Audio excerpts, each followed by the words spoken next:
السلام علیکم ورحمۃ اللہ وبرکاتہ۔ الحمد للہ رب العالمین والصلاة والسلام علی سید الانبیاء وافضل المرسلین نبینا محمد وعلی آلہ واصحابہ اجمعین، اما بعد۔ وعن عمرو بن ابی سلمۃ قال ابی جئتکم من عند النبی صلی اللہ علیہ وسلم حقا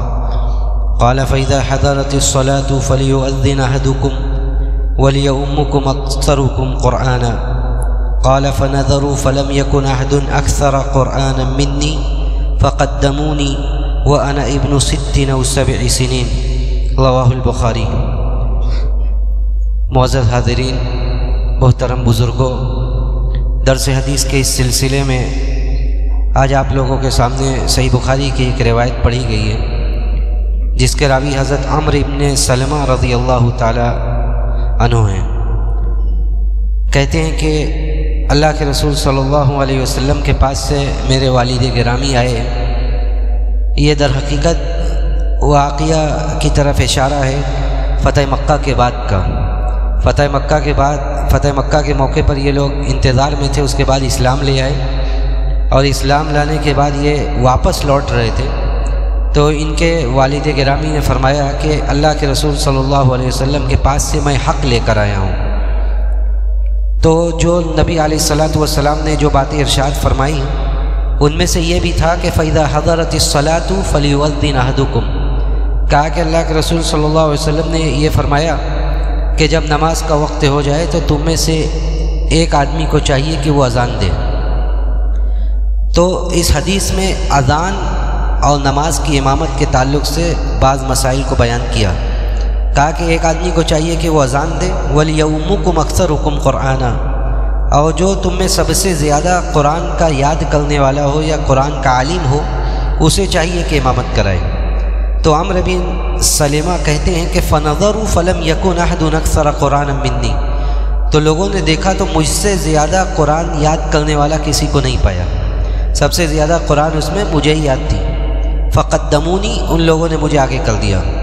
وانا ابن 6 أو 7 سنین، جبکہ میری عمر صرف 6 یا 7 سال تھی۔ یعنی یہ 6 اور 7 سال کا یہ بچہ جسے قرآن کا علم سب سے زیادہ تھا، قرآن کا حافظہ، قرآن کا یاد سب سے زیادہ تھا، تو کہا کہ اللہ کے رسول صلی اللہ علیہ وسلم کے فرمان کی بموجب میں امامت کا سب سے زیادہ مستحق ٹھہرا، اس لیے جو لوگ میرے ساتھ حاضر تھے ان لوگوں نے مجھے امامت کے لیے آگے کیا۔ اور صرف یہی ایک موقع نہیں تھا، بلکہ اس کے علاوہ بھی ان کو عمرو بن سلمہ رضی اللہ تعالیٰ عنہ کو اس کے علاوہ بھی امامت کے لیے صحابہ اکرام آگے کیا کرتے تھے۔ اس حدیث میں اس بات کی دلیل ہے کہ امامت کا مستحق وہ بندہ ہے جسے قرآن کا زیادہ حفظ ہو، قرآن کا بڑا عالم ہو۔ اس لیے کہ حدیث میں اللہ کے رسول صلی اللہ علیہ وسلم نے واضح طور پر فرمایا کہ جو سب سے زیادہ قرآن کا عالم ہو، قرآن کا یاد کرنے والا ہو، وہ نماز کی امامت کرے۔ اور دوسری روایت میں بھی یہی لفظ آیا ہے۔ بعض لوگوں نے اس میں یہ اختلاف کیا ہے کہ اکثر قرآن سے کیا مراد ہے، یعنی قرآن زیادہ یاد ہو یا قرآن کا زیادہ بہتر اور اچھا پڑھنے والا مراد ہے۔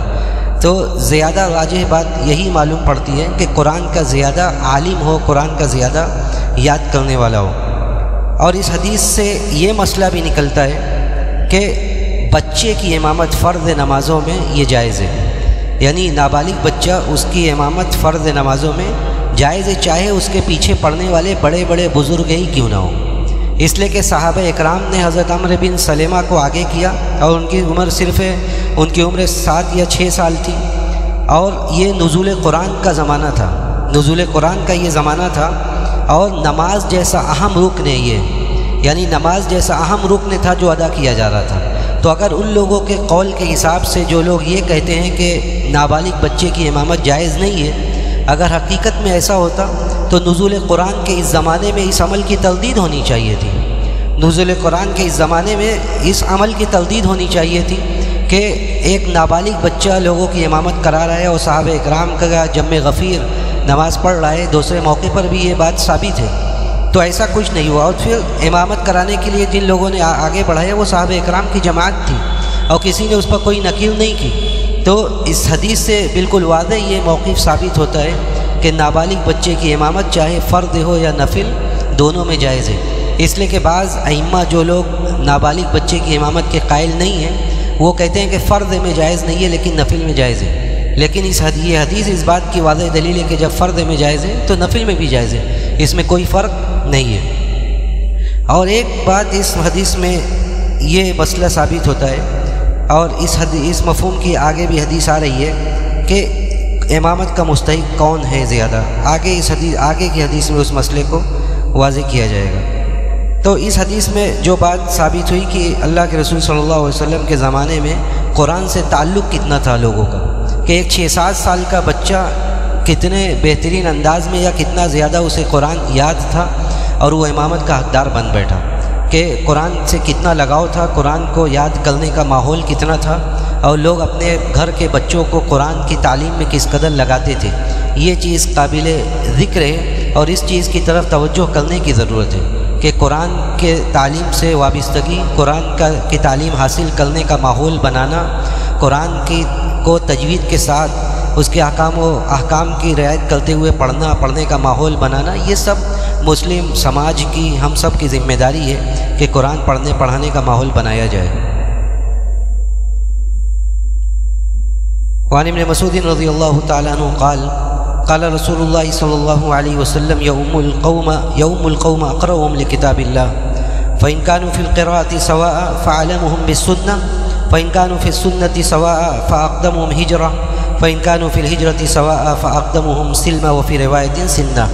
ولا يؤم الرجل في سلطانه ولا يقعد في بيته على تكريمته إلا بإذنه رواه مسلم۔ حضرت عبداللہ ابن مسعود رضی اللہ تعالیٰ عنہ اس حدیث کے راوی ہیں، اور اس میں امامت کے مسائل کو بیان کیا جا رہا ہے کہ امامت کا مستحق اور امامت کا حقدار کون ہے۔ اللہ کے رسول صلی اللہ علیہ وسلم سے روایت کرتے ہوئے حضرت عبداللہ ابن مسعود کہتے ہیں کہ قوم کی امامت وہ بندہ کرائے جو سب سے زیادہ قرآن کا قاری ہو، قرآن کا عالم ہو۔ فَإِن كَانُوا فِي الْقِرَاءَةِ سَوَاءً فَعَلَمُهُمْ بِالسُّنَّةِ، اگر قرأت میں کئی ایک برابر ہوں، سب برابر ہوں، تب جو سنت کا زیادہ جانکار ہے وہ نماز کی امامت کرائے۔ فَإِن كَانُوا فِي السُّنَّةِ سَوَاءً فَأَقْدَمُهُمْ هِجْرَةً، اور اگر سنت میں بھی سب برابر ہیں، سنت کی جانکاری میں، حدیث کی جانکاری میں بھی لوگ برابر ہیں، تو جو ہجرت میں زیادہ پیشگی جنہوں نے کی ہے، جنہوں نے پہلے ہجرت کی ہے، وہ نماز کی امامت کا زیادہ مستحق ہے۔ ہجرت سے مراد کیا ہے؟ ہجرت سے مراد بعض لوگ کہتے ہیں کہ اللہ کے رسول صلی اللہ علیہ وسلم کے زمانہ میں مکہ سے مدینہ جن لوگوں نے ہجرت کی وہ مراد ہے، لیکن زیادہ راجح بات یہ کہ دارالکفر سے دارالاسلام کی طرف جن لوگوں نے پہلے ہجرت کی وہ لوگ زیادہ مراد ہیں، اس لیے کہ جن لوگوں نے اپنے وطن کو اسلام کی خاطر چھوڑا، زیادہ غالب گمان یہی ہے کہ ان لوگوں کے اندر دین کی طلب زیادہ ہوگی، وہ لوگ کتاب و سنت کا علم زیادہ اچھی طرح حاصل کریں گے، اسی لیے انہیں مقدم کرنے کا حکم دیا گیا کہ ہجرت میں جو آدمی جنہوں نے پیش رفت کی، ہجرت میں جن لوگوں نے جلدی کی، وہ لوگ امامت کے زیادہ مستحق ہیں۔ اس کے بعد کہا گیا کہ اگر ہجرت میں بھی سب برابر ہیں تو جو اسلام میں زیادہ مقدم ہیں وہ، اور بعض روایات میں آتا ہے کہ وہ فی روایتین سنن، کہ جو عمر میں بڑے ہیں وہ، اگر ہجرت میں بھی برابر ہیں تو جو عمر میں بڑے ہیں پھر انہیں آگے کیا جائے گا۔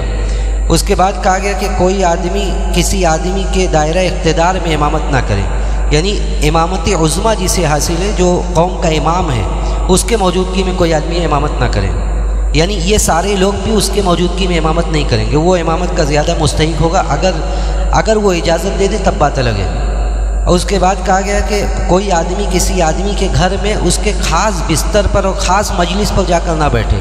یعنی گھر کا ایک خاص جگہ ہوتی ہے جہاں جو رب البیت ہے، جو گھر کا مالک ہے، وہ وہاں بیٹھتا ہے، اس کا وہ خاص جگہ اور خاص بستر ہوتا ہے۔ تو ایسا نہیں کہ آپ کسی سے ملاقات کرنے جائیں تو اس کے اسی بستر پر، اسی جگہ پر، اسی مجلس اور کرسی پر جا کر بیٹھیں، اگر وہ اجازت دے دے تو ٹھیک ہے، لیکن ایسی جگہ پر بیٹھنے سے عام حالات میں پرہیز کرنا چاہیے، الا یہ کہ وہ آپ کی عزت اور تکریم کے طور پر آپ سے خود کہے کہ آپ یہاں بیٹھ جائیے، تب کوئی مسئلہ نہیں ہے، لیکن بغیر اجازت کے آپ جائیں اور جا کر ایسی جگہ پر بیٹھیں تو یہ مناسب بات نہیں ہے۔ اب اس حدیث میں سب سے پہلی بات یہ ہے کہ اللہ کے رسول صلی اللہ علیہ وسلم نے کہا کہ قوم کی امامت وہ آدمی کرے جو آدمی کتاب اللہ کا زیادہ عالم ہو، کتاب اللہ کا زیادہ حافظ ہو۔ دیکھیے یہ بات واضح رہے کہ اللہ کے رسول کے زمانے میں اور اس طرح کی جتنی روایات ہیں اس سے مجرد صرف قرآن کا حافظ مراد نہیں ہے، اس لیے کہ رسول اللہ کے زمانے میں یہ بعید بات تھی کہ کوئی آدمی قرآن کا حافظ ہو اور وہ قرآن کا عالم نہ ہو، یعنی قرآن کا حافظ ہو اور اسے اس کے معنی و مفہوم اور پھر اس جو نماز کے جو احکام و فرامین ہیں، نماز کے جو احکام ہیں وہ اسے نہ معلوم ہو، یہ ایسی بات نہیں تھی۔ تو اسی لیے علماء نے، صاحب تحفہ وغیرہ نے یہ بات ذکر کی ہے کہ اگر قرآن کا حافظ ہے اور اس کے ساتھ ساتھ وہ نماز کے احکام کو جاننے والا ہے، نماز کے احکام کو کیا کن چیزوں سے نماز ختم ہو جاتی ہے، نماز میں خلل واقع ہوتا ہے، ان سارے چیزوں کا وہ جاننے والا ہو، تب وہ امامت کا زیادہ مستحق ہے، تب وہ امامت کا زیادہ مستحق ہے۔ لیکن اگر وہ مجرد حافظ ہے، صرف حافظ ہے اور اسے کچھ نماز کے احکام وغیرہ کا علم نہیں ہے، تو بہت سارے علماء کہتے ہیں کہ ایسے لوگوں کو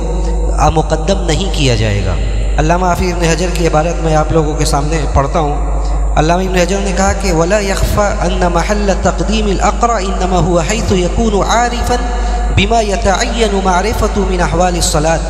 کہا کہ یہ مخفی و پوشیدہ معاملہ نہیں ہے کہ اقرا کو جہاں مقدم کرنے کی بات کہی گئی ہے، یعنی جو قرآن کا زیادہ قاری و زیادہ عالم اسے مقدم کرنے کی بات کہی گئی ہے، وہ اس صورت میں ہے جب وہ نماز کے احوال کی معرفت اس سے اچھی طرح حاصل ہو،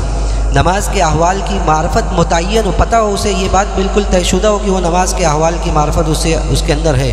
فَأَمَّا إِذَا كَانَ جَاهِلًا بِذَلِكَ فَلَا يُقَدَّمُ اتِّفَاقًا،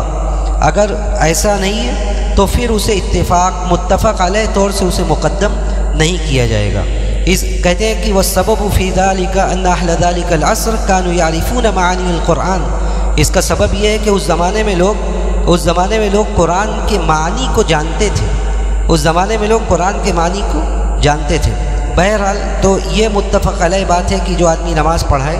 وہ قرآن کے یاد کرنے کے ساتھ ساتھ نماز کے احکام اور جو جن چیزوں سے نماز میں خلل واقع ہوتا ہے، جو بڑی بڑی چیزیں ہیں، ان سارے چیزوں سے اسے واقفیت حاصل ہو، تبھی وہ نماز کی امامت کا مستحق ٹھہرے گا۔ اور اس کے بعد پھر اللہ کے رسول صلی اللہ علیہ وسلم نے ترتیب بتلائی کہ اگر ایسا معاملہ ہو تو پھر سنت کا جو زیادہ جانکار ہے وہ آگے بڑھے گا، پھر اس کے بعد جو ہجرت میں، اور یہ ساری ترتیب اس بات کی دلیل ہے کہ شریعت نے لوگوں کے علم کے حساب سے ان کے درجات بنائے ہیں، اور شریعت میں علم اور اہل علم کا کتنا مقام ہے کہ اللہ کے رسول صلی اللہ علیہ وسلم نے بھی نماز کی امامت کا مستحق ان لوگوں کو ٹھہرایا اور ان کی ترتیب وار گنتی کرائی کہ یہ لوگ امامت کے مستحق ہیں۔ اور اس حدیث سے یہ بھی پتہ چلا کہ اذان سے زیادہ بڑا مسئلہ نماز کا ہے۔ اذان دینے کے وقت یہ نہیں کہا گیا کہ کون اذان دے گا، آپ نے کہا کہ تم میں سے ایک آدمی اذان دے دے، لیکن جب نماز کی بات آئی تو یہ بتلایا گیا کہ نماز کون پڑھا سکتا ہے، کون نہیں پڑھا سکتا۔ تو اذان کے لیے اچھی آواز ہو اور اذان دینے کی جو پابندی نبھا سکتا ہو اور صحیح نطق کے ساتھ اذان دے سکتا ہو، ان لوگوں کو اذان کے لیے منتخب کرنا چاہیے کہ جو بلند آواز ہو اور صحیح نطق سے، صحیح الفاظ کے ساتھ وہ اذان کو ادا کر سکے۔ اور اس حدیث میں یہ بھی دلیل نکلی، جیسا کہ میں نے ذکر کیا، کہ امام وقت جو ہے، اگر کہیں اسلامی حکومت امام وقت جو ہے اگر وہ اپنے سارے لوگوں کی موجودگی میں وہ امامت کا زیادہ مستحق ہوگا اگر وہ چاہے پڑھانا تو، لیکن اگر وہ اجازت جب دے دے گا تو اس کی ولایت میں بھی جو آدمی چاہے وہ نماز پڑھائے۔ اسی طرح جو مسجد کا امام ہے، مسجد کا جو امام ہے وہ بھی امامت کا زیادہ مستحق ہے، وہ جو آدمی امام راتب ہے، متعین امام ہے، وہ نماز پڑھائے گا۔ اگر وہ کسی کے آنے پر اجازت دے دے کسی کو نماز پڑھانے کی تو وہ ایک الگ مسئلہ ہوگا، ورنہ جب ایک آدمی متعین ہے تو وہی امامت کا زیادہ مستحق ہوگا بنسبت دوسرے کے۔ اور اللہ کے رسول صلی اللہ علیہ وسلم نے اس حدیث میں کسی کے گھر جانے کے آداب کو بھی واضح کیا کہ آدمی جائے تو کس طرح رہے، کس طرح بیٹھے، کسی کے خاص مجلس پر نہ بیٹھے تاکہ کوئی اسے برا نہ لگے۔ آج کی آخری حدیث اللہ کے رسول صلی اللہ علیہ وسلم سے روایت کرتے ہوئے جابر نے کہا کہ وَلَا تُؤُمُّ امْرَأَةٌ رَجُلًا وَلَا عَرَبِيٌّ مُهَاجِرًا وَلَا فَاجِرٌ مُؤْمِنًا، کہا کہ کوئی عورت کسی آدمی کی امامت نہ کرائے اور نہ کوئی عربی، کوئی دیہاتی کسی مہاجر کی امامت کرائے اور نہ کوئی فاجر کسی مومن کی امامت کرائے۔ یہ حدیث سخت قسم کی ضعیف ہے، اس لیے اس سے مسئلہ ثابت نہیں کیا جا سکتا۔ اگرچہ بعض ائمہ اس طرف گئے ہیں کہ کوئی فاسق و فاجر آدمی کسی مومن کی امامت نہیں کرا سکتا، لیکن تاریخ اور صحابہ اکرام کے زمانے میں اور اللہ کے رسول صلی اللہ علیہ وسلم کی بعض احادیث اس پر گواہ ہے کہ صحابہ اکرام نے بعض ان لوگوں کے پیچھے نمازیں ادا کی ہیں جن کا عدل بالکل واضح تھا کہ یہ عادل نہیں ہے، یعنی یہ فسق کے راہ پر ہے۔ اللہ کے رسول صلی اللہ علیہ وسلم نے بھی جب ایسے لوگوں کا ذکر کیا کہ ایسا وقت آئے گا جو نمازوں کو اس کے وقت سے مؤخر کریں گے، صحابہ اکرام نے پوچھا کہ تب کیا جائے گا؟ آپ نے کہا کہ نماز کو اس کے وقت پر پڑھ لینا اور اس کے بعد ان کے ساتھ بھی حاضر ہو جانا، اس کے بعد ان کے ساتھ جماعت میں بھی حاضر ہو جانا، وہ نماز تمہارے لیے نفل ہوگی۔ اور اسی طرح حضرت عبداللہ ابن عمر رضی اللہ تعالیٰ عنہ جیسے جلیل القدر صحابی جو سنت کی اتباع کے بہت زیادہ حریص تھے، اس کے باوجود حجاج بن یوسف جیسے ظالم کے پیچھے انہوں نے نماز ادا کی، حجاج بن یوسف جیسے ظالم کے پیچھے انہوں نے نماز کو ادا کیا۔ اسی طرح حضرت ابو سعید خدری رضی اللہ تعالیٰ عنہ نے مروان ابن الحکم کے پیچھے نماز کو ادا کیا۔ یہ اس بات کی دلیل ہے کہ اسی طرح حسن اور حسین نے بھی نماز ادا کی ہے ان لوگوں کے مروان بن حکم کے پیچھے، تو یہ اس بات کی دلیل ہے کہ نماز انشاءاللہ ہو جائے گی، جس کی اپنی نماز درست ہے اس کے پیچھے دوسرے کی نماز بھی درست ہوگی۔ اور یہ حدیث کی جہاں تک بات ہے، یہ حدیث سخت قسم کی ضعیف ہے۔ ہم اللہ سبحانہ و تعالیٰ سے یہی دعا کرتے ہیں کہ اللہ رب العالمین ہمیں حدیث کو پڑھنے، اس کے مسائل کو سمجھنے اور اس پر عمل کرنے کی توفیق نصیب فرمائے۔ وصلی اللہ علی نبینا محمد وعلی آلہ واصحابہ اجمعین۔ والسلام علیکم ورحمۃ اللہ وبرکاتہ۔